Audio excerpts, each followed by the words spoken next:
Huh? Not Ah, sure. you feel good. There we go. Well, hey, Dad, what you doing over there?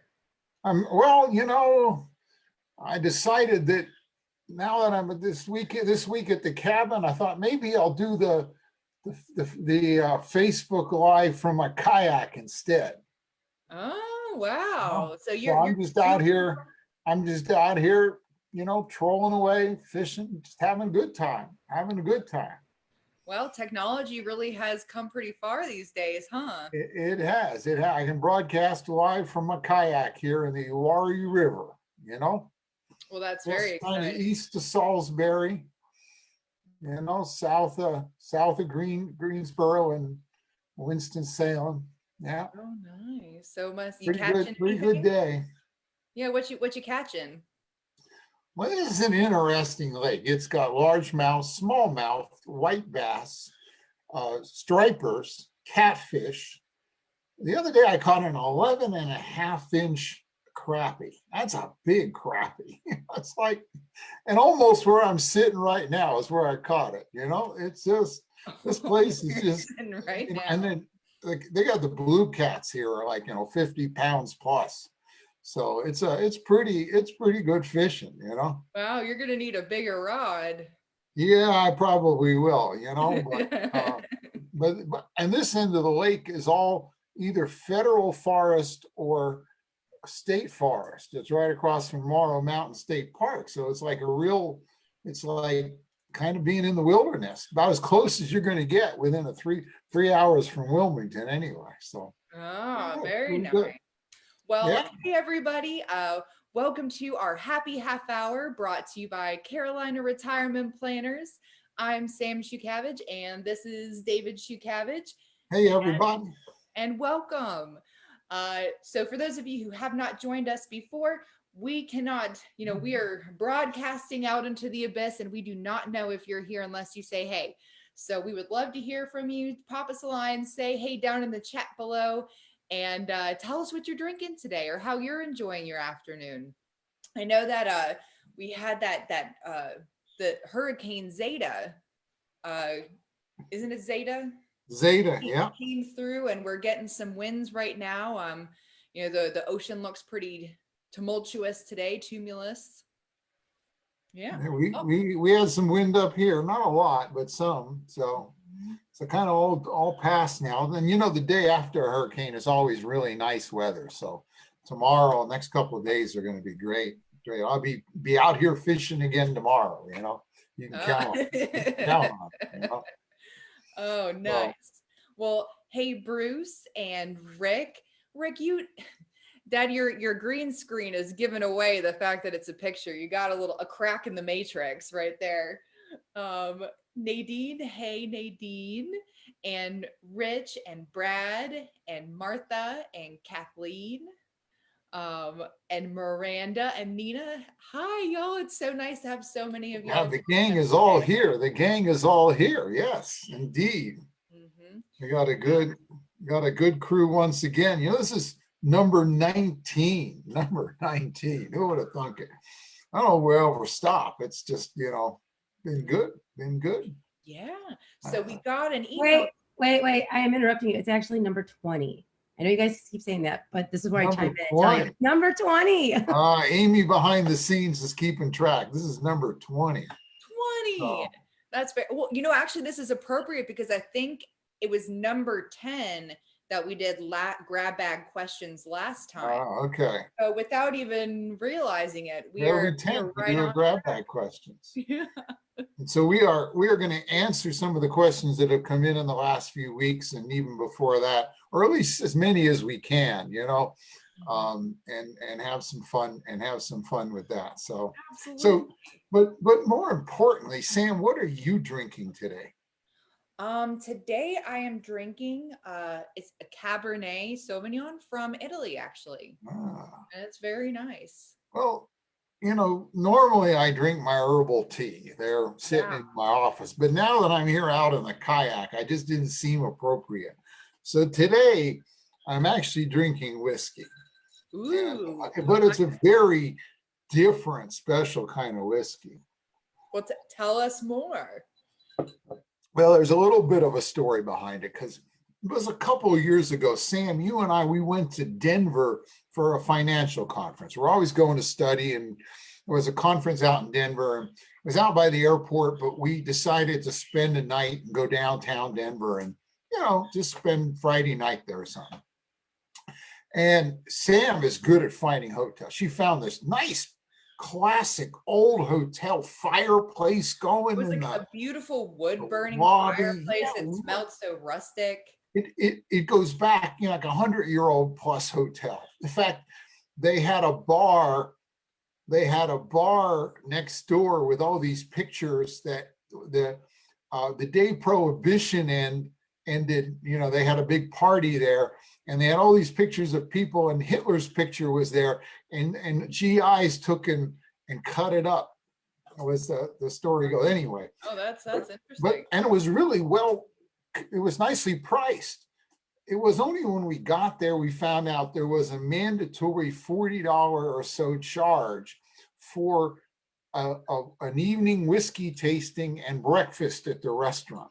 That's kind of how their scam, So when I got to the whiskey tasting, I was determined to get my money's worth, So they got a whole sample of whiskeys. And I'm kind of a purist. I kind of like, if you're going to have beer, it should have 4 ingredients. I don't want any of those tutti fruity watermelon caramel beers. I just want kind of beer. And I don't want wine coolers or anything like that. Well, they had a whiskey there. And it was George Dickel Tabasco barrel finished whiskey. Okay? Oh, wow, Dad. So you brought I'm like, the bottle on the kayak? Tabasco whiskey. But I decided, got to get my money's worth. So I'm going to taste this. God, this stuff is good. It's like, normally I would never drink whiskey on the rocks. I'd freeze it. I put whiskey rocks in it. I like to drink it up. In fact, there's nothing like a glass of Booker's bourbon in a brandy sniffer where you got to close your eyes and hold your breath to sip it. Otherwise it burns you, but this stuff, instead of being hot, it almost comes across as sweet.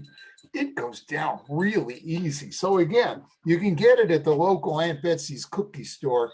The George Dickel Tabasco bourbon. Give it a try. So anyhow, I'm kind of out here on the water drinking whiskey for a change. Oh my goodness. So, well, we hope that everybody else is enjoying a beverage of their choosing as well. But for those of you who saw our reminder email today that went out, hey, Dad, so when is a retiree's bedtime? Oh, that's easy. As I get closer, I understand it's 3 hours after they fall asleep in front of the TV. What day is it? All right. So today is National Cat Day. So I know that many of you out there probably have a feline friend, or I don't know if you'd call it a pet as so much a roommate who's really in charge. I do not have a cat personally. I've got a little dog. I'm a dog person too, admittedly, But I really do appreciate cats. I appreciate their independence and their tenacity. And I think it's interesting because really a house cat is just a small version of like a tiger or something. And it's very interesting that we've decided to domesticate them. Yeah, well, my peekapoo dogma is just a miniature version of a wolf, Oh yeah. He thinks that he is. Actually, if you knew him, he's out in the street, doesn't matter how big the dog is. It's like, all right, I say, that dog poops bigger things than you and you're attacking him. But anyway. So we also, before we start, want to take a second to if anybody has not heard yet, anybody who's worked with our excellent attorney, Richard Dick Horgan, He joined us on several of our happy half hours to go over some estate planning basics. Well, unfortunately, on October 16th, his wife Cynthia has passed away. Our condolences to him. And so we're keeping him in our thoughts right now. I know many of you, he's done the legal living trust and wills and things for many, probably numbering now in the hundreds of clients, many of whom are on today. And I thought you just might want to know. So, absolutely. So it's just sad, but. But we did also, before we went on, we got an email from Jenny. Jenny lives here in town, but drove across the country to Austin, Texas, to help with her brand new grandbaby that was born on, I believe the 14th, Clayton Ernest Bush Whittington. So, we also want to welcome him to the world. It's always nice to enjoy new life. And I think that's most of the stuff that I've got on my plate, Dad. Yeah. I guess we can go on to questions. I'll start with one question. Okay. Lisa S emailed and said, two questions. She said, when does hurricane season end and how many more hurricanes will we have before it ends? Well, I can tell you that definitively it ends on November 30th. That's the last day of hurricane season. How many hurricanes we're going to have is harder to predict, probably slightly easier to predict than what the market's going to do, after the election. But I'm not going to try to predict either one. But November 30th is the end of hurricane season. And, I know we all are very surprised that it's still going on here on October 30th. The poor Gulf has just been. It's been a bad year to be on the Gulf. My gosh, they've just been annihilated this year. So well, we've had our bad years too. Absolutely, we have. Anybody got any of those Wilmington Nature's Bullseye T-shirts? I can remember sitting there. And it's probably been 10 or 15 years because watching the pressure at the weather station down at the state port, which is just a mile from me, and watching the eye of the hurricane pass right over, watching the barometric pressure go as the eye went over. So we've been nature's bullseye enough, and I don't wish any harm to the Gulf, but I'm just still glad it's not us. So. Well, all right, Dad. Okay. Well, what do we got for questions? Yeah. All right. So we're going to start with, so last week we talked about Social Security. And so we had some questions that came in from there that I think are going to be helpful for maybe some other people as well. So both Susan and Jean want to know, it's kind of similar. Please address what happens to Social Security after a spouse passes when both had very successful and lucrative careers. Does the surviving spouse just keep the greater of two? And similar, Jean wanted to know, if I have the higher Social Security and my wife dies, do I get any additional money? And the answer is the surviving spouse gets the higher of the two, no matter how big each one was. And that's just the way the rules go, which is one reason, we talked about it some last week, but it's one reason why, if you're deciding when to start Social Security, traditionally, usually one spouse, often the woman, but not always, has lower Social Security than the other spouse. If the higher one waits as long as possible, up to age 70, they're getting that increase not just for themselves, but for their spouse as well. And, a lot of times one spouse will outlive the other, and it can be a sizable increase in the overall retirement income, kind of when you need it the most, when now, your Social Security has gone away and maybe pensions and other things. So, exactly. But it's highest gets the surviving spouse gets the higher of the two. That's the rule. Absolutely. And that's an important part of your income planning, is realizing that if one of you passes, you're losing one of those income streams. The same whenever you're trying to decide on how to take your pension. It's important to understand, if you're taking it without having survivorship for your spouse, what is that going to do to their income if you were to pass? Let's see, we had one person said, I think they were impressed by my drink and said they want some of that next time they, when we do get back together again. So other than your artisanal teas. Yeah, we'll see. I usually try not to keep whiskey around the office just because temptation, but all things are possible. So it's Paul says, forget the tea. I want some of that on my next visit. Okay. So we do also have some follow-up questions to our discussions on Roths.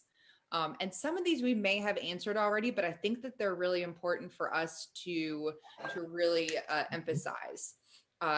Bruce wanted to know, can I use my RMD and convert that withdrawal to my Roth IRA? It's really important to realize that RMDs, the required minimum distribution, the money that when you now hit 72, used to be 70 and a half, you got to take out every year. You can't take that money and put it in a Roth. Government says at that point, you got to put that money back in the taxable world. You can take money above that and put it into a Roth, but the Roth itself cannot be used for an RMD. So now, conceivably, you could take the money that you get from it and use that to pay the taxes on Roth money above that, but the RMD can't. That's why this year, where there is no RMD, it's so important to think about, if you're over 70, if you're paying RMDs, it's important to think about, should I use it as a Roth? Here is an extra tip. We have a number of folks who have used annuities with income riders, and they've been taking the income from these every year. If you get the income rider gives you a payment, let's say you don't really need to spend it, you can take that payment as long as it came to you within the last 60 days, and you can deposit it in a Roth and make it a Roth conversion. And it's even, and I try to keep it simple because it's a little complicated. Let's say you got a payment for, I don't know, $10,000, and you had the taxes taken out for $2,500.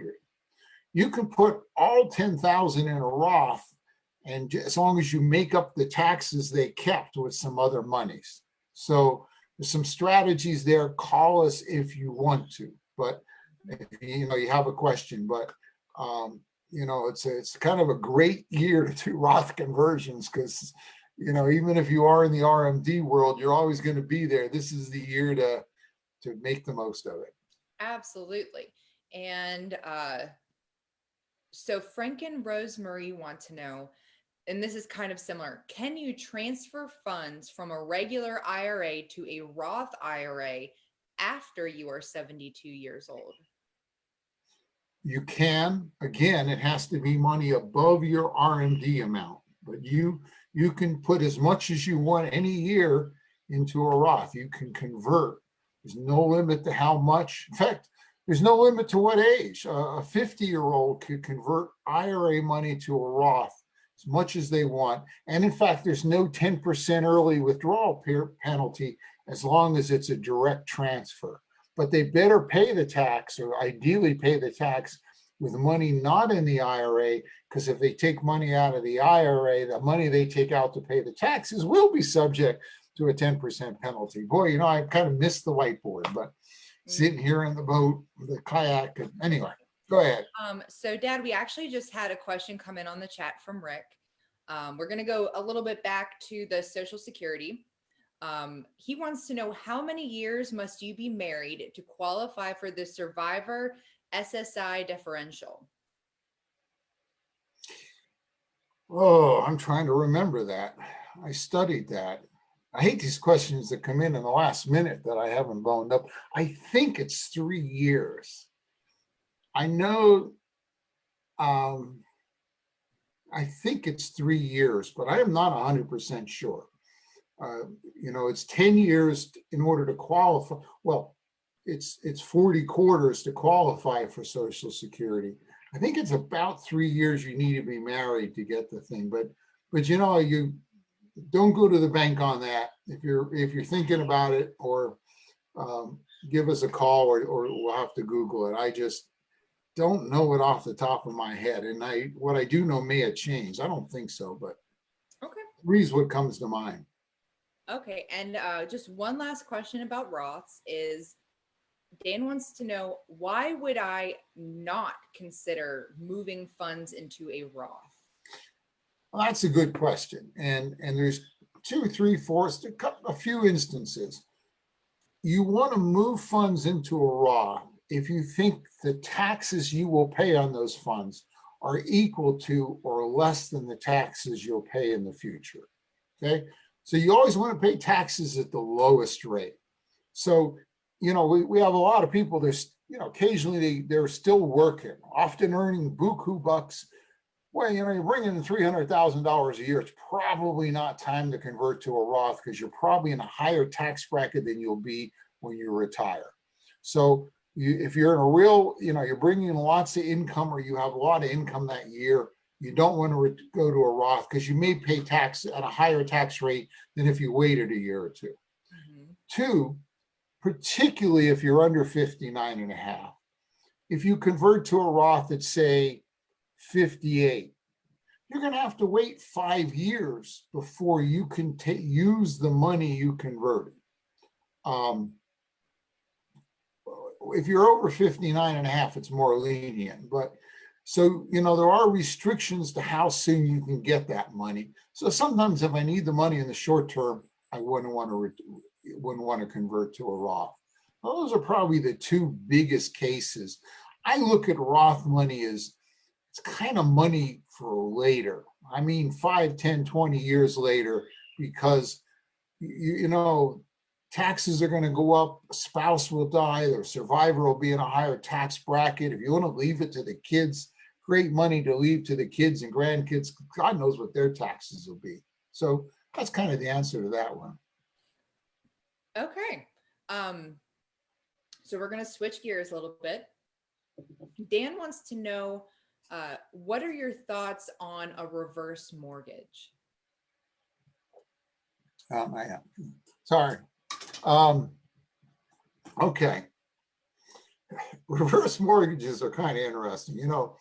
20 years ago, when I switched careers and went from an engineer to retirement planning, reverse mortgages then weren't so hot, and there were a lot of kind of shady characters selling them. It wasn't well regulated, but over the last 20 years, more companies have gotten to the business. The government regulations kind of tightened up on the shadiness, and when a reverse mortgage is a place where, if you've stored money in your house, you paid off your house, you got all this money in the house, and then later on you say, wow, I need money. A reverse mortgage allows you to take the money out and borrow it out of your house. And even if the price of the house should drop or something, you're good. It's a no recourse loan. So here's the places I've seen people take advantage of a reverse mortgage. And I'll give you 2 examples where it made a lot of sense. One client, an attorney, very, very sharp lady, she, had a house, so much equity, but she also had a mortgage, and she's making a mortgage payment every month, and that's kind of taken away from her pension and Social Security. She got a reverse mortgage big enough to pay off the rest of the regular mortgage. So now she had no more mortgage payment. Now she's kind of using the house to pay the mortgage payment. And, when she does pass away, there'll be less left there for her kids. But boy, that wasn't her issue in her case. So you can't often, if you've got a mortgage left, use a reverse mortgage to pay off the mortgage.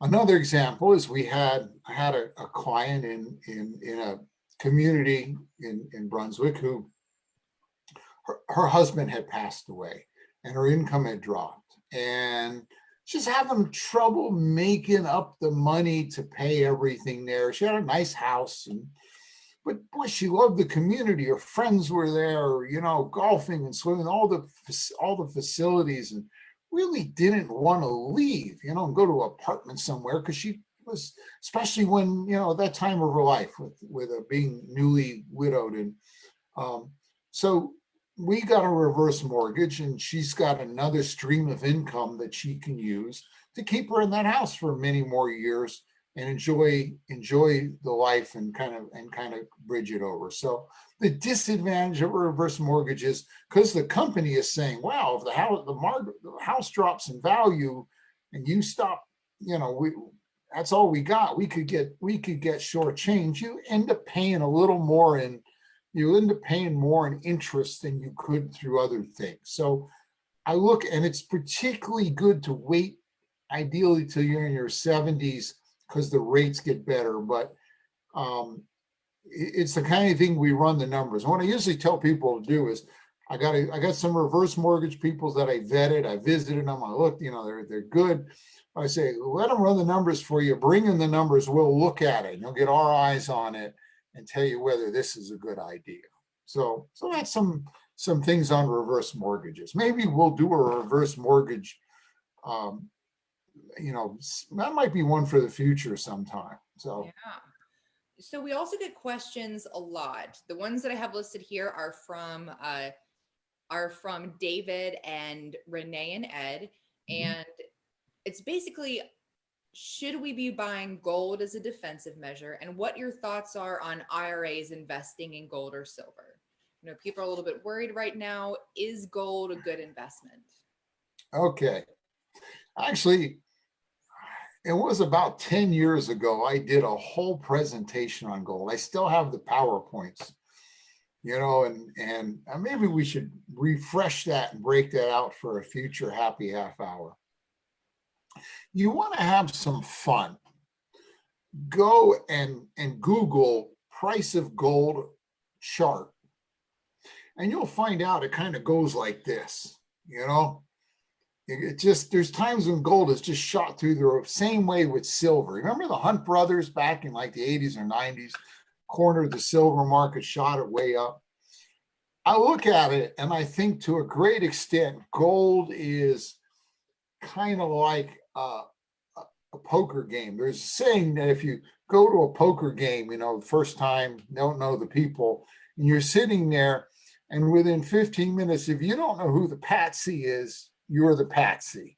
And I know all the pitches on TV and all radio are just swearing you can't go wrong with gold, but look at the chart. It's just crazy, the ups and downs. What do you think is an appropriate percentage of someone's assets to be in gold? Okay. Is there one? Well, here's one of the things that came out of my presentation. When I was about 22, I got out of Cornell. I went down the road to work for Corning, and I lived in Addison, New York. And I had a book called Andrew Tobias, the only money book you'll ever need, And some of you may remember that Andrew Tobias was like, in the late 70s, was a well-known financial writer. And he said, you should put 5% of your money into gold in case there's hyperinflation, and 5% in the bonds if there's hyperdeflation. And about 10 years ago, there was an article where the University of Texas had taken and put $1 million into gold bullion into a vault in New York City. University of Texas had like the second biggest endowment. It was a $20 billion endowment, and 1% was $1 million was 5%. They put it into gold bullion, and a few years later, they actually moved the gold from New York City, physical gold, to to Texas to get it onto their home turf. And I own 5%. So I've often told people over the years that if you are really worried about, blood in the streets, the whole world the US collapses, the dollar collapses, you can go put up to 5% of your money into physical gold and you're not crazy. And I think the University of Texas has since divested itself of some of that gold. So they're maybe not holding to it now too, but that's kind of, to me, you can do up to 5%. If you get much above that, you're listening to, those guys on AM radio too much.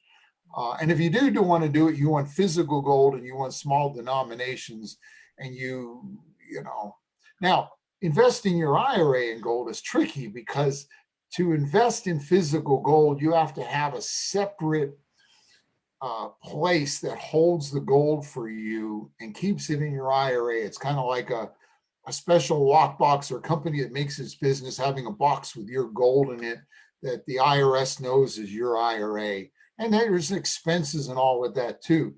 If you buy GLD or just gold ETFs, they don't really own gold. They do a lot of hedging, and that's if the worst came to worst, that would all go away. Now, we have several groups, several of our financial strategies. One in particular, Milliman, does use gold as part of their investments. They have a percentage they move in and out of, kind of like stocks, but that's investment gold. I call the other gold parachute gold. If you're on a plane and the engine goes out and the plane goes down, you have a parachute, you're going to land better than the people that don't. But I got to do we got to break out that gold presentation, review it and refresh it. But it's tricky. Just look at the graph and you'll know that trying to predict. One last thing about gold. If I buy a stock, it's going to inflate and go up in value over time. And one of the things that gold people will pitch you is that, well, the price of a horse in gold over time, almost go back to Roman times, and the price of a horse in gold in Roman times, or, the 1700s and all, is about the same as the price of gold now. That means it didn't inflate in value. It didn't go up in value. We've had some presentations by some really smart, University of Pennsylvania professors that looked at gold and said, basically, it hasn't gone up in value in 100 years. So it holds its value, but it doesn't gain interest. So do you really want to buy something that doesn't gain interest?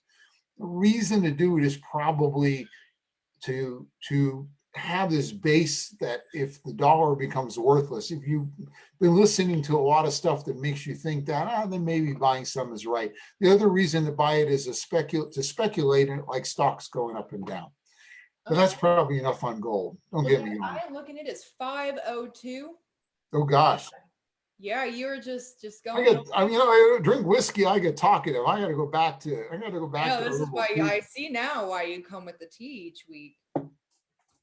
But yeah. It's time for my favorite part. We'll do this real quick. So anybody who sent us throughout the week, who sent us a question, a potential topic, or just sent us an email or a Facebook message and said, enter me in the wine drawing. We enter you in the wine drawing. And so as of at the end of this is our 20th happy half hour, we will have given away 40 bottles of wine delivered directly to people's door from an excellent little bottle shop, a little family-owned local bottle shop called Fermental in Ogden. And they're great. So if you're ever out that way, I would highly recommend you stopping by. But here we go. So let's see who wins 2 bottles of wine delivered directly to their door. And our winner this week, she's been wanting to win for a while. I'm excited about this one, is Jennifer TB. Good. Congratulations, Jennifer. I know that you've been wanting this. So finally your time has come. 2 bottles Jennifer's of wine. Been with us for a long, long time. Yeah. Mm-hmm. Talk to Amy and she'll help you get the kind of wine that would make you happy.